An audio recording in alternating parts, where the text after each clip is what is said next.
계속해서 격려하고 응원하고 또 기도하는 우리가 되었으면 좋겠습니다. 이 시간 하나님 말씀 함께 읽고 함께 나누도록 하겠습니다. 시편 1편입니다. 지난주에 이어서 시편 1편 한 번 더 우리 한 목소리로 함께 읽도록 하겠습니다. 시편 1편 1절에서부터 6절까지의 말씀 같이 읽겠습니다. 복 있는 사람은 악인들의 꾀를 따르지 아니하며 죄인들의 길에 서지 아니하며 오만한 자들의 자리에 앉지 아니하고 오직 여호와의 율법을 즐거워하여 그의 율법을 주야로 묵상하는도다. 그는 시냇가에 심은 나무가 저를 따라 열매를 맺으며 그 잎사귀가 마르지 아니함 같으니 그가 하는 모든 일이 다 형통하리로다. 악인들은 그렇지 아니하며 오직 바람에 나는 겨와 같도다. 그러므로 악인들은 심판을 견디지 못하며 죄인들이 의인들의 모임에 들지 못하리로다. 무릇 의인들의 길은 여호와께서 인정하시나 악인들의 길은 망하리로다. 아멘. 여러분, 시편 한 절에 담겨있는 하나님의 그 메시지, 하나님의 교훈들은 엄청납니다. 아브라함 카이퍼라고 네덜란드의 종교 개혁의 주인공이었죠. 이분이 쓴 책이 있는데 하나님께로 가까이라는 제목의 책이 있습니다. 시편 78편을 가지고 약 600페이지짜리 책을 쓰신 분입니다. 그만큼 시편에 담겨있는 우리에게 주시고자 하시는 그 하나님의 마음은 헤아릴래야 헤아릴 수 없을 정도로 풍성하고 깊은 말씀이죠. 그래서 시편 1편을 오늘 한 번 더 여러분들과 이렇게 좀 나누고 싶습니다. 지난 시간에 나누지 못했던 것을요. 그런데 제목은 조금 달라졌는데 제목이 지난주하고 그대로 이렇게 나와 있습니다. 복이 된 사람의 삶. 주보에는 복이 된 사람 지난주 걸로 나와 있는데 이것이 맞습니다. 복이 된 사람. 지난주에 이제 우리 복이 된 사람이다라는 것을 말씀을 통해서 확인했고요. 그러면 그런 사람, 복이 된 사람은 어떤 삶을 살아야 되는가, 이것들을 나누는 시간들이 되었으면 좋겠습니다. 저희 아이들 둘이가 있습니다. 첫째는 모스마고 둘째는 가스나라고 해야 되는데 차마 그렇게 말씀을 해버렸습니다. 이 녀석들이 1학년, 2학년 때 첫째가 2학년이고 둘째가 이제 1학년 때 얘네들이 뭘 알겠습니까? 그런데 이제 학교를 다니기 시작하면서 참 그래도 자기네들에게 이렇게 영향을 끼친 선생님이 참 좋아 보였던 것 같아요. 참 만남의 축복들이 있었던 것 같습니다. 하나님께서 이곳에 와가지고 좀 잘 적응하라고 애들 학교에 보냈는데 좋은 선생님, 독일계 호주인 여자 선생님인데 3년 동안 저희 애들을 담임을 하셨습니다.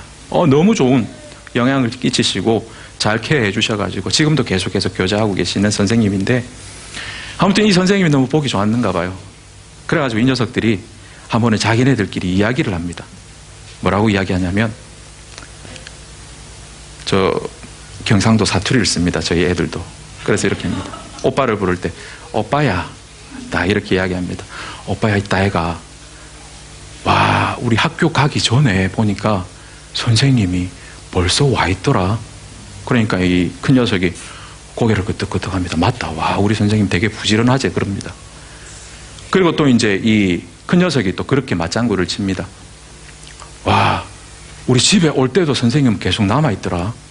와, 우리 선생님 너무 부지런하고 너무 열심히 하시는 것 같아. 그렇게 이야기를 하더라고.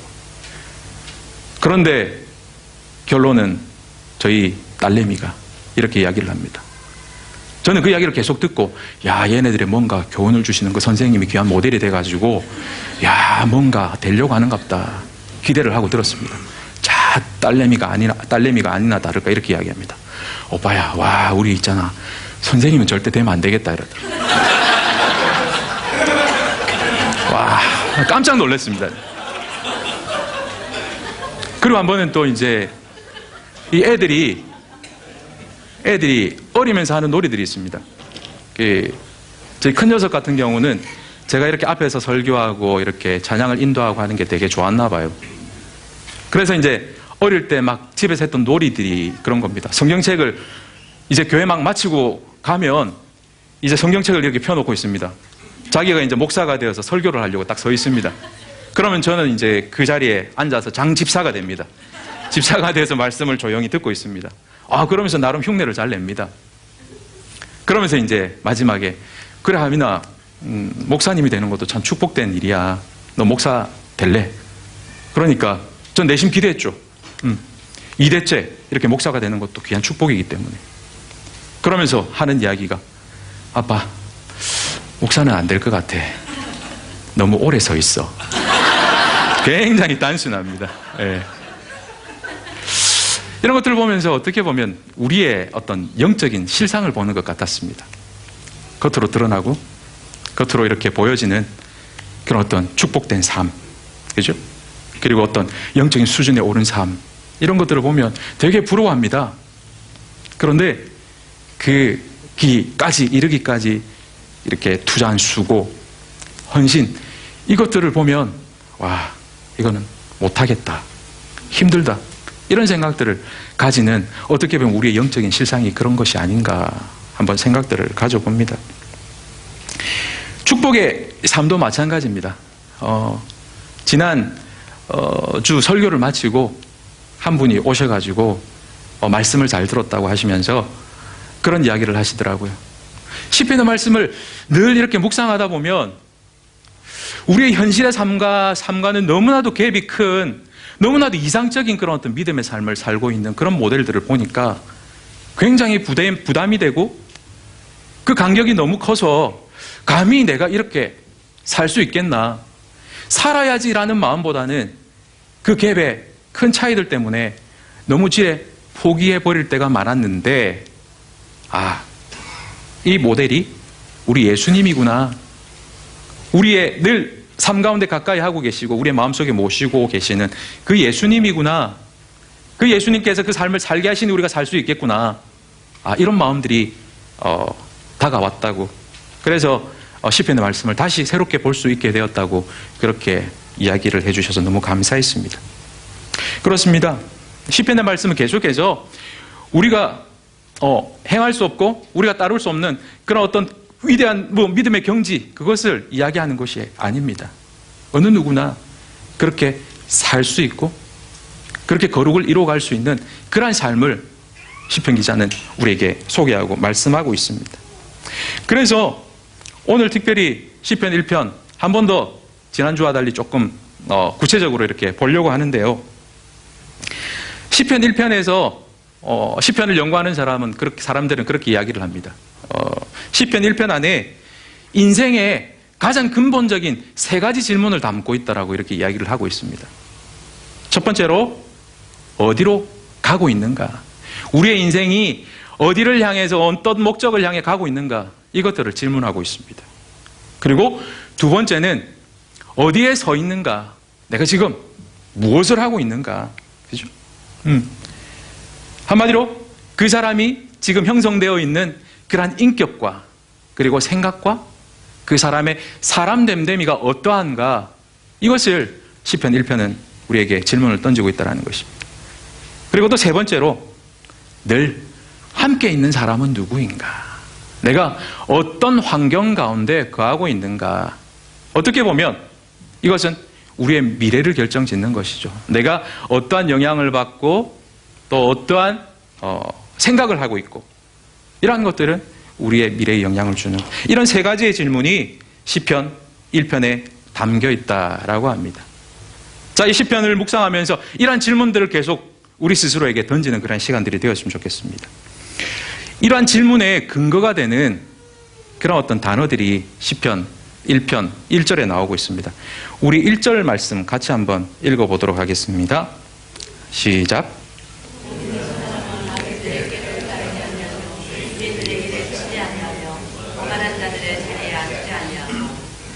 예, 이 1절에 보면 메인 그 동사가 3개가 나오고 있습니다.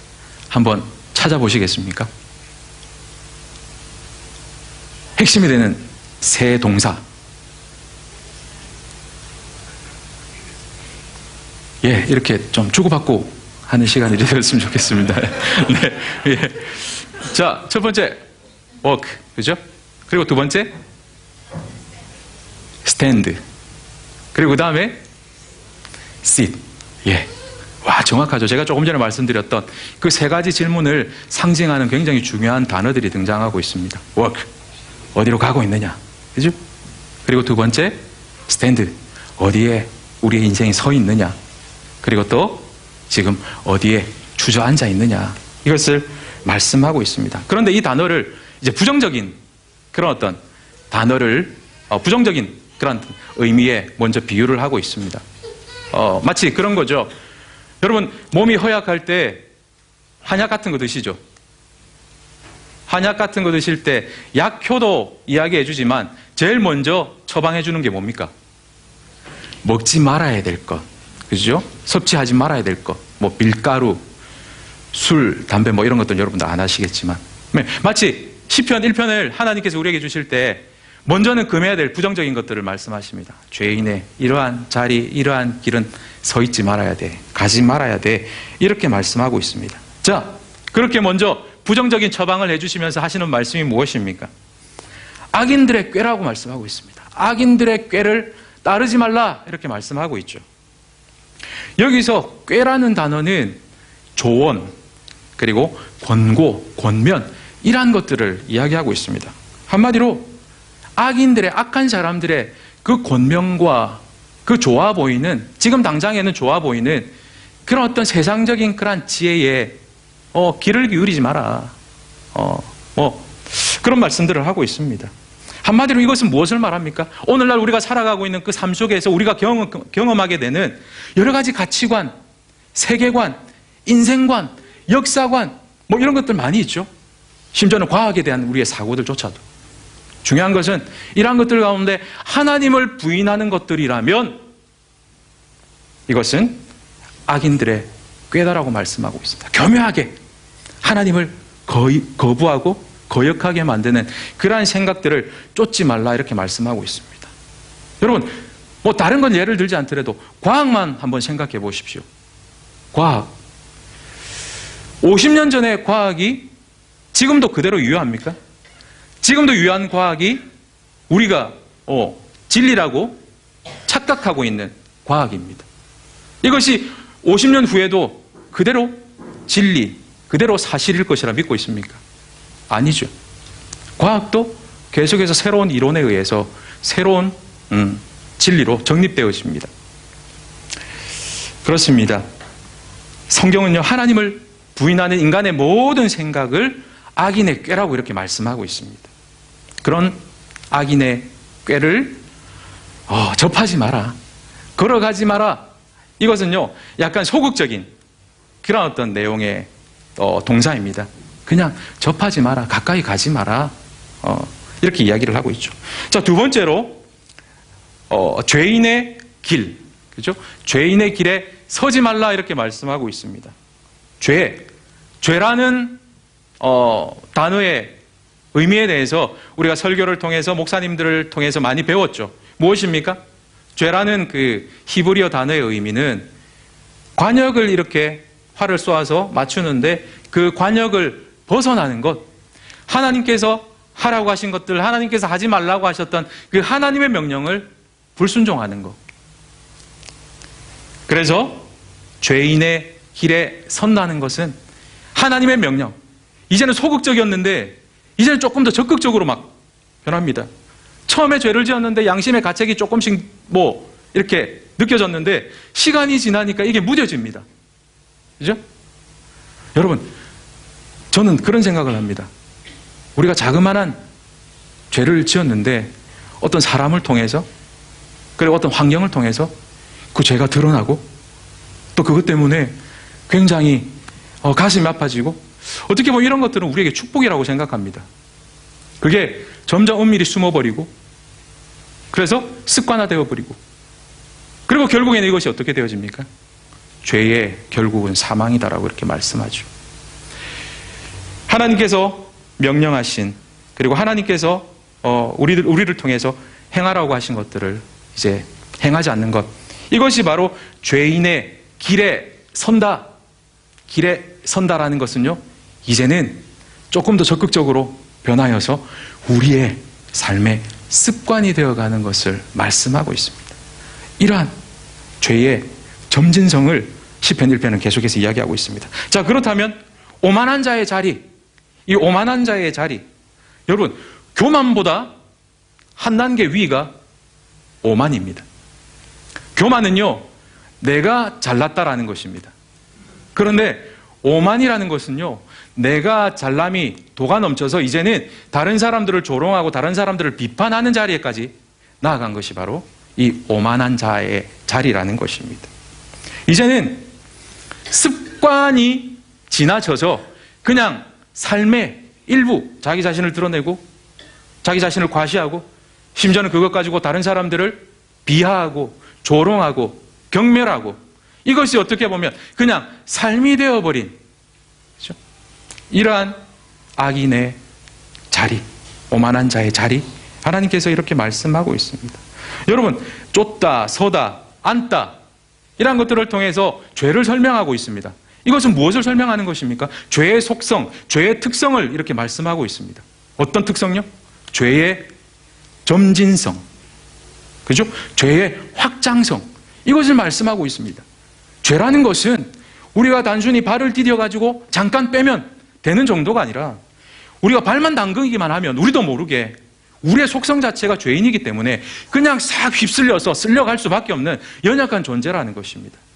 그래서 아예 그 길에 서지도 말라 이렇게 말씀하고 있습니다. 여러분, 좀 예를 들었으면 좋겠습니다. 어저께 한국에서 있었던 쇼킹한 뉴스가 무엇입니까? 한국에 퀴어 축제가 있었죠. 예. 요즘 우리 목회자들 사이에 그런 어떤 붐이 불고 있습니다. 사회적으로 큰 이슈가 일어나는 부분에 대해서 교회에서 정확하게 가르쳐야 되고 정확하게 외칠 수 있어야 된다라고 그렇게 이야기를 합니다. 물론 성소수자들 우리가 사랑해야 되고 품어야 되는 것은 맞습니다. 그러나 그들이 죄인이라는 것, 그리고 그들이 행하는 그 행위가 죄라는 것은 아주 명확하고 분명하게 이야기해야 되는 것이죠.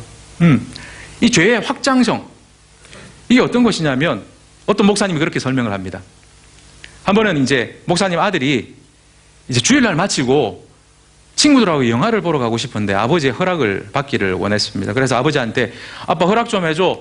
내가 영화 보러 가야 되는데 친구들하고 집사님 아들들하고 같이 영화를 보러 가야 되는데 좀 허락 좀 해달라고 아빠한테 그렇게 이야기하니까 아버지가 못 가게 합니다.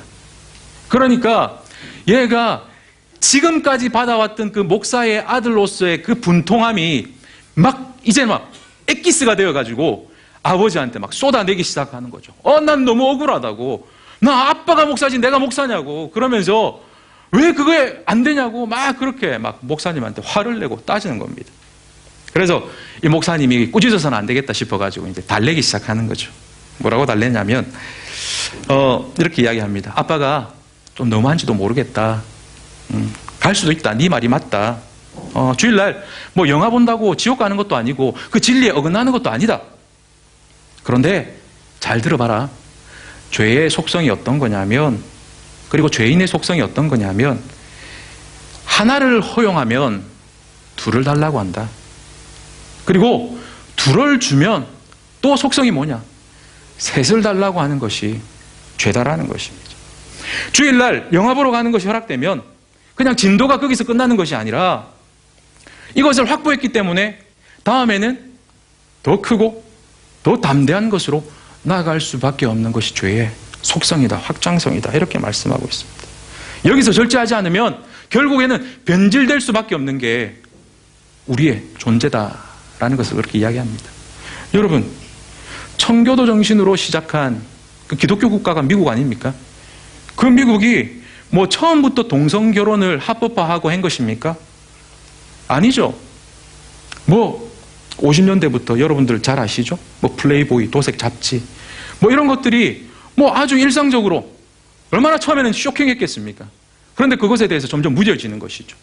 그리고 더 자극적인 것을 찾게 되는 것이죠. 그러다 보니까 결국에는 순리를 영리로, 성경은 그렇게 이야기하죠, 로마서에. 그런 어떤 큰 자극을 찾다 보니 지금 그 지경에 이런 것 아닙니까? 여러분 한번 보십시오.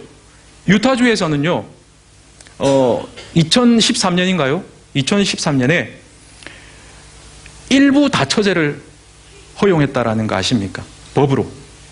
예, 계속해서 이제는 동성애가 지나쳐서 일부 다처제, 죄의 확장성을 방치해서 일어나는 그런 어떤 일들이죠. 무서운 것은요, 동성애로 끝나는 게 아니라는 것입니다.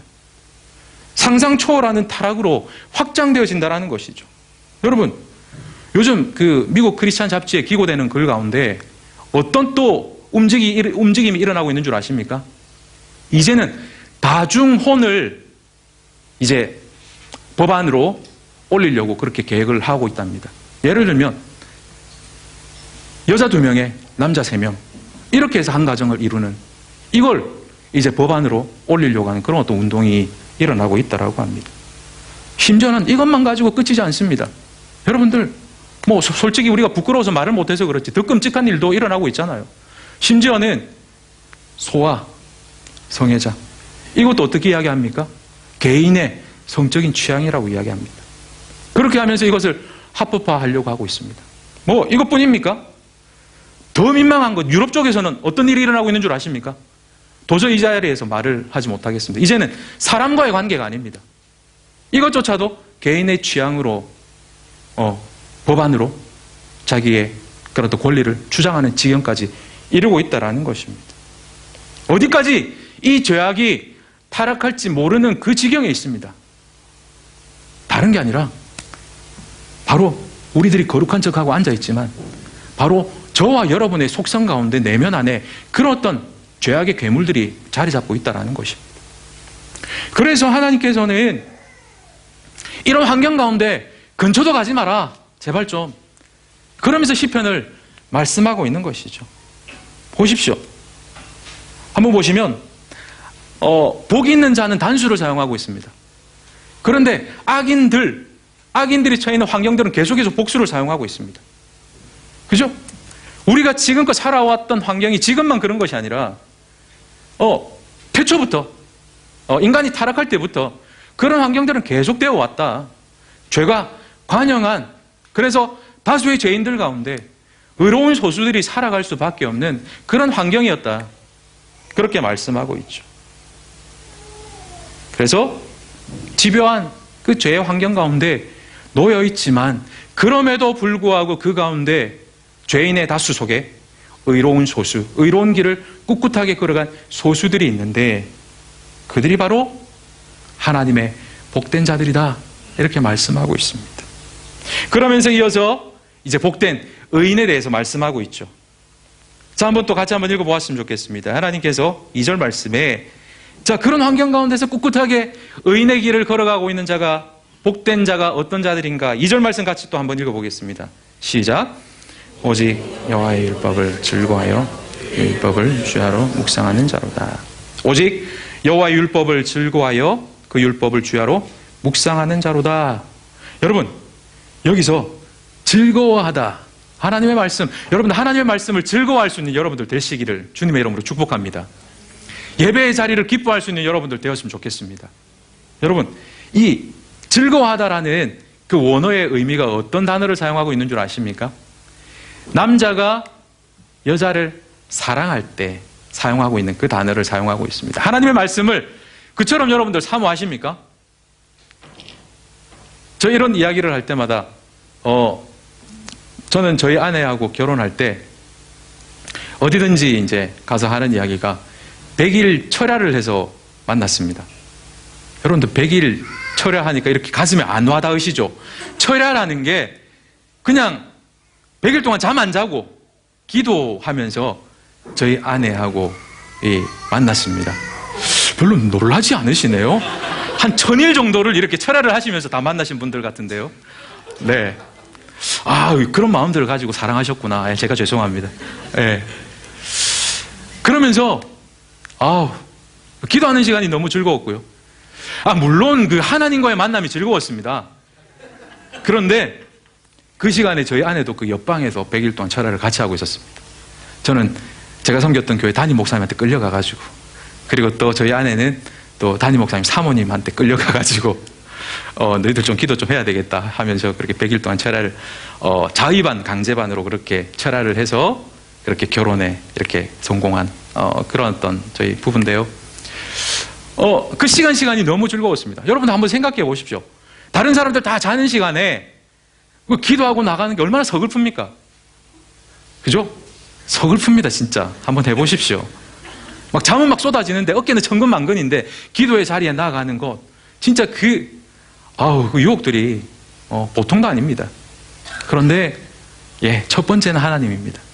하나님을 그 시간에 만날 수 있다라는 것, 하나님의 위로가 임한다라는 것. 그리고 또 두 번째, 옆방에서 같이 기도하고 있는 저희 아내가 함께 힘이 되어서 기도하는 것. 비록 육체적으로는 만나지 못하고 떨어져 있지만 영으로 만나고 있었습니다. 하나님께서 그렇게 만나게 해주셨습니다. 그 자리가 얼마나 기쁘고 감사한 자리인지요. 하나님께서 그렇게 말씀하십니다. 여호와의 말씀을 즐거워하는 것이 바로 그런 것이다. 하나님의 말씀을 늘 사모하고 가까이 하고 주의 법이 어찌 그리 사랑스러운지요, 사랑하는지요. 내가 그것을 종일 묵상하나이다. 다윗이 고백했죠. 이 고백이 저와 여러분의 고백이 될 수 있기를 바랍니다. 여러분, 똑똑한 사람을 이기는 사람이 어떤 사람인 줄 아십니까? 열심히 하는 사람입니다. 그런데 열심히 하는 사람을 이기는 단 유일한 사람이 있습니다. 좋아하고 사랑하는 사람입니다. 여러분, 하나님의 말씀을 이처럼 사랑하는 자다. 예수 그리스도가 우리의 마음 가운데 임하고 예수 그리스도가 우리의 삶을 이끄는 사람은 이런 사람이다. 하나님의 말씀을 사랑하는 사람이다. 그렇게 말씀하고 있죠. 그래서 말씀이 꿀보다도 달고 정금보다도 더 소중하게 느껴지는 사람, 이 사람이 복된 사람이다. 이렇게 말씀하고 있습니다. 그리고 또 이 말씀을 묵상하다, 이 단어는요 어떤 의미냐면 그냥 말씀을 쭉 읽고 마치는 것이 아니라 말씀이 계속 내 머릿속에 남아 있습니다. 그러면서 이것을요 계속 내 입술로 하루 종일 읊조리는 거, 중얼중얼 이렇게 읊조리는 거. 그래서 결국에는요 이 말씀이 나의 뇌에 그리고 나의 영혼에 침투되어서 그냥 나의 온몸을 적시는 그러한 지경에까지, 그러한 어떤 경제까지 이르는 것, 이것이 말씀을 즐거워하고 말씀을 묵상한다라는 것입니다. 여러분, 어떤 노 교수님이 이제 너무 연로하셔가지고 식물인 인간이 되셔가지고 병석에 누워 계십니다. 학생들이고 배웠던 학생들이고 가족들이 너무 안타깝죠. 노년에 좀 복되게 생을 마감하셨으면 좋겠는데 좀 그런 안타까운 상황에서 식물인 인간이 되셔가지고 누워 계십니다. 그런데 계속해서 중얼중얼 이렇게 하고 계십니다. 가족들은 잘 몰랐죠.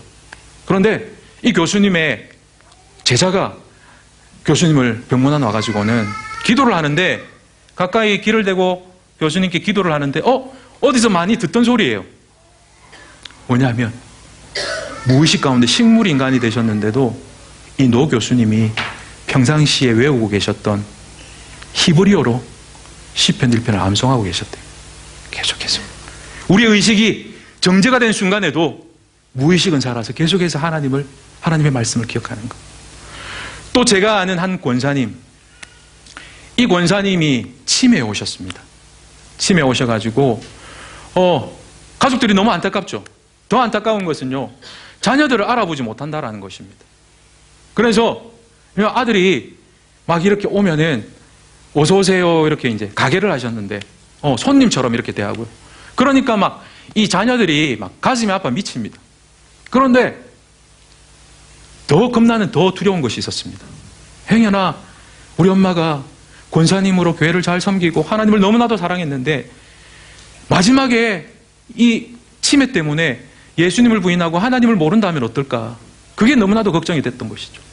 그런데요 이 권사님이 자녀들은 못 알아보는데 이렇게 구석에서 돌아서가지고 소일거리를 이렇게 이제 좀 이 어르신들이 좋다 해서 바느질감을 이렇게 막 주셨다고 해요.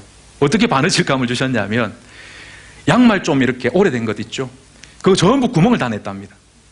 그래가지고 조금이나마 도움이 될까봐 드렸더니만 아니나 다를까 이 노 권사님께서 치매 걸리셨음에도 불구하고 그것을 하루 종일 기고 계신답니다. 그런데 기으시면서 노래를 부르세요. 예수 사랑하심은 거룩하신 말일세. 날 사랑하심, 날 사랑하심, 성경에 써있네. 돌아서면 자식들은 모릅니다. 그런데 하시면 이것을 노래를 부르신다고 해요. 여러분, 하나님의 말씀을요 묵상한다는 것, 하나님을 즐거워한다는 것, 그것은요 바로 이런 것입니다. 늘 삶에 하나님의 말씀이 우리의 심령을 적시고, 심지어는 그것이 나중에는 우리가 무의식 가운데, 의식하지 않는 가운데서도 그 말씀이 우리의 삶을 지배하는. 그래서 그 따님, 집사님이 그런 이야기를 해요. 살아계실 때 그 꽉 붙잡았던, 그 하나님을 꽉 붙잡았던 우리의 어머니 손길, 무의식 가운데 그 손길을 놓았더니 하나님께서 무의식 가운데 계시는 우리 어머니를 꽉 붙들어주고 계시는구나. 그게 그렇게 위로가 되더랍니다. 예. 하나님의 말씀, 그 말씀의 묵상의 위력이 이런 것이다 라고 이야기하는 것이죠. 자, 그런데 중요한 것은 사실 말씀을 묵상하고 말씀이 우리의 삶에 젖어드는 때까지 나아가는 것은 솔직히 쉽지가 않습니다. 굉장히 어렵습니다. 그렇게 살고 싶으나 참 쉽지 않습니다. 그리고 또 주위에 그런 어떤 모델들을 찾아봐도 잘 없습니다. 그렇게 이야기를 합니다. 그래서 저는 참 감사해요. 저희 교회 와가지고, 다음 교회 와가지고 그런 어떤 아주 아름다운 귀한 신앙의 모델들이 너무 많이 계셔서 저는 참 감사합니다.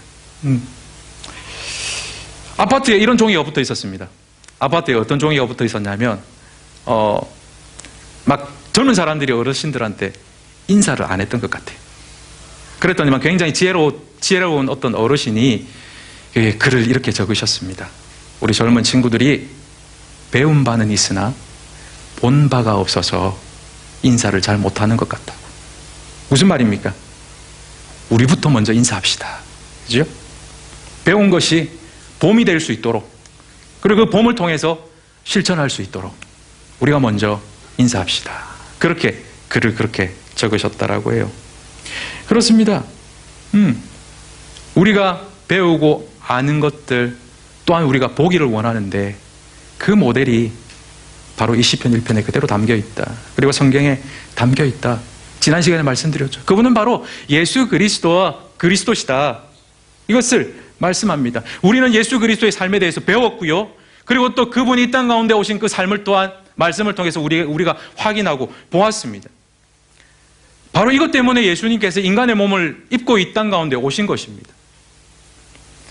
우리가 경험할 수 있는 모든 인간적인 연약함, 한계, 제약, 그것에도 불구하고 꿋꿋이 하나님의 뜻을 행하시고 가셔야만 되는 그 십자가의 사명 사역의 길을 꿋꿋하게 걸어가셨던 것, 그것은 바로 그분의 삶 속에 스며 있었던 그 하나님의 말씀, 그 하나님의 말씀이 그 걸음들을 꿋꿋하게 걸어갈 수 있게 하셨던 것입니다. 비록 우리와 동일한 연약한 인간의 몸을 입고 있으셨음에도 불구하고요.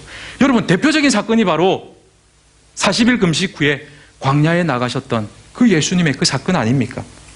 여러분, 40일 금식이 의미하는 것이 무엇인 줄 아십니까? 여러분, 혹시 3일 금식 해보셨습니까? 3일 금식 해보신 분? 와, 금식하신 분이 계십니다. 와우, 우리 젊으신 분인데 감사합니다. 하루 금식 해보신 분, 하루. 네, 하루 금식은 이렇게 잘 쉽게 하시죠. 제가 제일 약한 것이 금식입니다. 하루만 금식하면 한 3개월 전에 못 먹었던 통닭이 머릿속에 막 떠. 너무 막 억울하고 막 그때 못 먹었던 게 억울하고 막 그 정도입니다. 굉장히 힘이 듭니다. 금식한다는 게. 그런데 40일 금식한다라는 것은요, 어떤 것입니까? 그냥 사망이, 죽음이 그냥 내 몸에 딱 달라붙어 있는 것입니다. 그죠? 이 먹는 것 외에는 지금 내가 당하고 있는 이 고난에서 벗어날 길이 없습니다. 먹는 것만이 유일한 지금 내가 당하고 있는 당면한 문제의 해결이죠.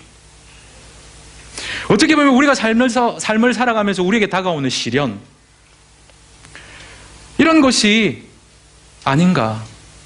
우리가 만나는 시련과 고난들, 고통들, 정말 어떻게 보면 만만한 게 하나도 없습니다. 조금 나이가 들고 어른이 되면 좀 견뎌낼 수 있는 연륜과 힘이 생기겠지 싶지만 그때마다 또 감당할 수 없는 그런 어떤 인생의 어려움들이 닥쳐오죠. 답이 없습니다. 마귀들이 막 코너로 몰아갑니다. 그런데 주님께서는요, 이 극한 상황에서 이겨내셨습니다. 무엇으로요? 말씀으로. 우리의 모델이 되어 주셨습니다. 우리 인생 가운데 찾아오는 그 고난, 시련, 막다른 길에서 이겨낼 수 있는 그 길들을 보여주셨습니다. 무엇이라 말씀합니까? 말씀으로 기록되었으되 사람이 떡으로만 사는 것이 아니요 하나님의 입에서 나오는 말씀으로 살 것이니라. 말씀으로 우리가 살 것이다. 이렇게 말씀하고 있습니다. 그 말씀에 깊이 뿌리를 내리고 계신 예수님, 아니 그 말씀 그 자체가 되신 그 예수님께서 우리들에게 말씀으로 이렇게 우리의 시련과 환경들, 어려움들을 이겨내는 것이라고 보여주셨습니다. 여러분, 시편 1편에 시냇가에 심기워진 나무의 모습과 너무나도 일치되는 예수님의 사역들, 삶의 모습이 아닙니까? 그대로죠. 사막 한가운데 흐르는 시냇가에 심겨져 있는 그 나무, 그 광야 가운데서 꿋꿋하게 하나님의 말씀으로 그 사단의 유혹들, 그 사망의 권세들을 이겨내신 그 예수님. 배고픔의 그 현실의 목마름, 그 고통보다도 더 강력하게 그분을 붙들고 계셨던 것이 바로 하나님의 말씀이었다라는 것입니다. 그랬기에 예수님께 고난은 더 이상의 고난이 아니었습니다. 그 고난을 이겨낼 수 있는 더 크고 위대한 하나님의 말씀이 그 예수님 가운데 계셨기 때문에 그러한 것입니다. 바로 복이 된 자는 바로 이러한 삶을 사는 자다. 그렇게 말씀하고 있습니다. 하나님의 말씀이 내 안에 들어와서 그 하나님의 말씀이 나를 살게 하고 현실에 당면하는 모든 어려움들을 이겨낼 수 있는 그 하늘로부터 임하는 하늘의 능력들을 공급받는 그 말씀 때문에 오늘 하루도 힘겨운 삶을 살아낼 수 있는 저와 여러분의 삶이 될 수 있기를 주님의 이름으로 축복합니다. 여러분, 말씀을 좀 정리했으면 좋겠습니다. 그렇습니다. 말씀을 우리가 맛보고 누리고 그 말씀의 능력들을 체험하며 살아가는 것, 어떻게 보면 복이 된 자, 하나님의 자녀가 된 자의 가장 큰 축복인 줄 믿습니다. 여러분, 이것을 제대로 아는 자는 하나님의 어떻게 보면 말씀을 묵상하고 말씀을 누리고 말씀을 우리가 가지고 산다라는 것은요, 바로 하나님의 하나님 되심을 향유하는 것, 즐거워하는 것, 즐기는 것이라 할 수 있습니다. 여러분, 저희 애들이 학교 딱 갔다 오면 제일 먼저 찾는 것이 간식이죠. 너무 배고프기 때문에. 엄마 간식 좀 달라고 막 그럽니다. 그러면서 이제 엄마는 어떻게 합니까? 딱 애들 오기 전에 따뜻하게 요리해 놓은 떡볶이 딱 내어줍니다. 그러면 애들이 막 허겁지겁 막 먹습니다. 여러분, 떡볶이가 엄마가 차려준 떡볶이가 막 맛있어서 막 이렇게 감사하게 먹죠. 그런데 그것보다도 더 감사한 것이 무엇인 줄 아십니까? 그 떡볶이를 해주는 엄마가 뒤에 있다라는 것. 그것이 이 아이들에게는 진정한 행복이죠. 아무리 맛있는 떡볶이가 있고 아무리 맛있는 스파게티가 있고 아무리 맛있는 피자가 있어도 엄마가 없다면 그것은 결코 행복한 식탁, 맛있는 음식이 될 수 없는 것입니다. 여러분, 신앙의 축복은 다른 데 있는 것이 아닙니다. 전능하신 하나님의 그 그늘 아래, 하나님의 보호하심 아래, 하나님의 인도하심 아래 살아가고 내가 그분의 온기를 느끼며 향유하며 인조해하며 살아가는 것, 이것이 우리에게 진정한 축복인 줄 믿습니다. 비록 우리가 기도한 것이 내 손에 없을지라도 하박국의 고백처럼 외양간에 소가 없고 나 우리의 가축이 없을지라도 나는 여호와 한 분만으로서 나에게 모든 것을 때를 따라 좋은 것을 채워주시는 그 하나님의 인도하심만 내가 인식하고 있어도 나는 축복된 사람입니다. 이것이 바로 복된 자의 삶인 줄 믿습니다. 그렇게 살아갈 때에 사람들은 그렇게 생각합니다. 야, 우리하고 다르네. 어떻게 저렇게 살아갈 수 있지? 아, 진짜 무명한 자 같으나 유명한 자 같고, 없는 자 같으나 진짜 뭔가 있는 것 같네. 그죠? 그 길을 통해서 우리가 하나님을 증거하는 것이죠. 그것이 바로 복된 자의 삶이 되는 줄 믿습니다. 그래서 그 사람이 가는 길이 되고, 그 사람의 삶의 방향성을 잃은 사람들의 삶의 표준이 되는 삶을 살아갈 수 있는 참된 복되신 저와 여러분의 삶이 될 수 있기를 주님의 이름으로 축복합니다. 이 시간 함께